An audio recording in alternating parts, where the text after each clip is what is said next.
In this section, we're going to look at waste characteristics. And looking at the characteristics of waste are useful because what the waste is like is going to tell us what the best thing to do with that waste is. And there's a few metrics that we use to decide where waste would best be used. So the most basic way to look at waste is just as a physical material as we would look at soil. So part of that waste is actually solids. Part of it is water that's stuck to the waste. And some wastes have a lot of water, like food waste, and some have very little, like construction and demolition waste. And then there's also air because it's not packed down perfectly. So we've got a few metrics that help us talk about waste in this way. So the bulk density is just all in, what is the density, the total mass over the total volume. The porosity is looking at how much of that waste is just space that's filled with water or air and not solids. Then we've got the water content. We can do it on a volume basis or a mass basis. That's going to be important to tell us how much water is going to come out of our waste when we put it in a landfill or a different treatment process. The degree of saturation is just a way of looking at the water again. So how much of our pore space is full of water.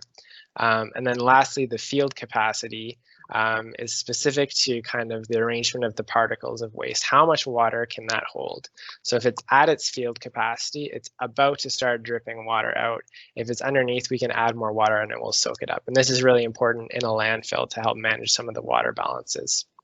So these granule material properties are really important for talking about moving waste around on trucks or packing it into a landfill and help us understand how much we have and how heavy it is and how much of that is water. The second class is the proximate analysis. So if you've done wastewater analysis before and used metrics like total solids and volatile solids, that's really similar to proximate analysis for waste. So we're actually diving into the chemical structure in a general way and looking at the different fractions of molecules that are inside it. So in the figure on the left, you can see some of the portions of the proximate analysis. So we've got our total mass of the waste. As we looked at with the granular materials analysis, we know some of that is dry solids and some of that is moisture. So that's the first thing you determine in the proximate analysis is how much is actually solids. And then in those solids, we've got three chunks. So at the very bottom is ash that will never burn. Then we've got fixed carbon, which we can burn in the right atmosphere and temperature. And then volatile matter, which is even smaller molecules that are more easily driven off. So there's kind of two sizes of organic materials that we're classing with the fixed carbon and volatile matter fractions.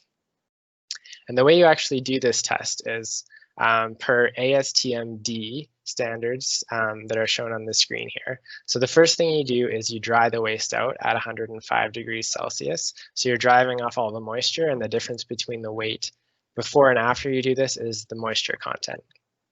The next thing you're going to do is volatilize the waste. So really hot oven, 950 degrees C, but it's in an inert atmosphere. So in that environment, we're not burning it, we're just adding temperature, and those small molecules are going to be able to come out of the waste, and that fraction is the volatile fraction.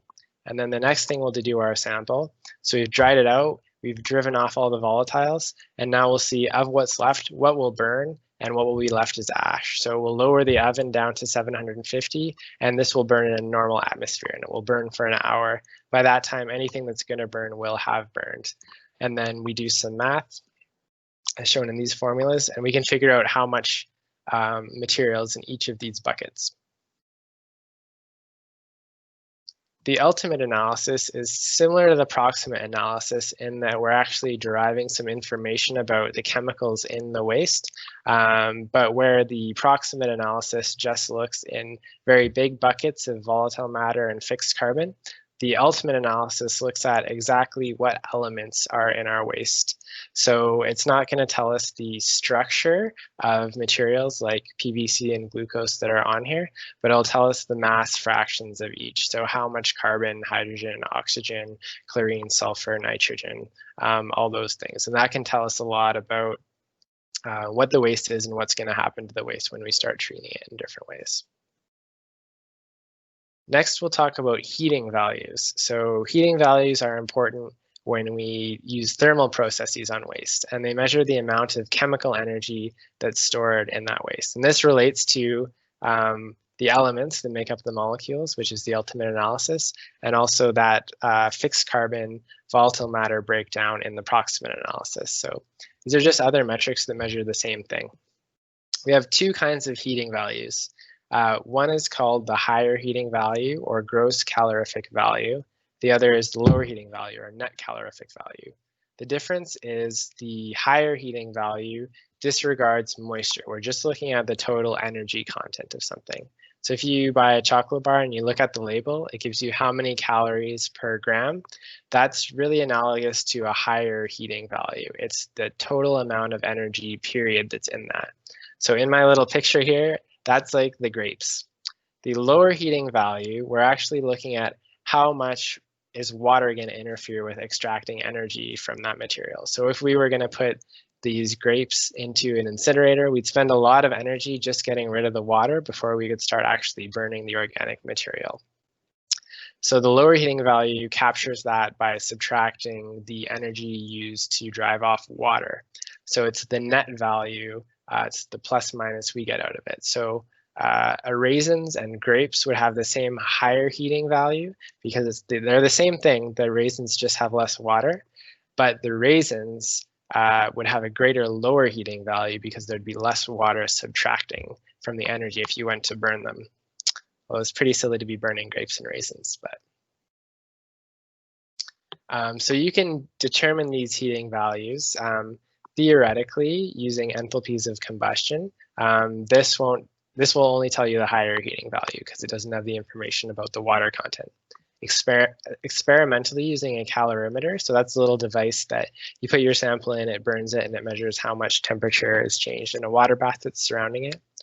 Or you can estimate it, and you can estimate it from an empirical equation such as the Dulong equation. So this is actually just plugging in the numbers from the ultimate analysis, or there's different metrics where you can look at different fractions of food waste, paper, plastic, or things like that to try and determine what heating value you can get out of a waste. And then the last kind of category of characteristics are biological characteristics. So the most common one in waste is looking at the amount of methane that we can get out of waste. So that's important because methane is a really important greenhouse gas that comes from waste, but also because it's a really valuable energy store we can make from waste. So the biological methane potential, or BMP, is just the amount of methane produced from a certain amount of waste. So if you do a test for it, you actually fill a bottle full of sample and you come back to it and measure how much gas it's produced and what's in the gas at a certain period of time until it stops producing gas. At the end, you'll know the volume of your gas, the fraction of methane in it, and you'll know the amount of sample in your substrate, and you can apply this formula and figure out what is the BMP of that material. Then there's another couple metrics that you might be more familiar with from wastewater or water treatment. These are less commonly applied to solid waste, but we will talk about when we talk about leachate from landfills later. So COD, the chemical oxygen demand, and then BOD, the biological oxygen demand. So whereas BMP is looking at the anaerobic pathway, where waste is turning into methane and CO2, BOD and COD are looking at the aerobic pathway. So if we want to treat this aerobically and fully mineralize it, how much oxygen would be involved, or how many oxygen equivalents? With COD, of course, just looking at chemically, using a really harsh chemical oxidant, and then BOD using actual aerobic bacteria to do it. So BOD is a better measure of the biodegradability, and COD is just a good measure of how much organic material is in the substance total. And we're going to talk about BOD and COD more when we talk about leachate. BMP is going to come back when we talk about AD and landfills.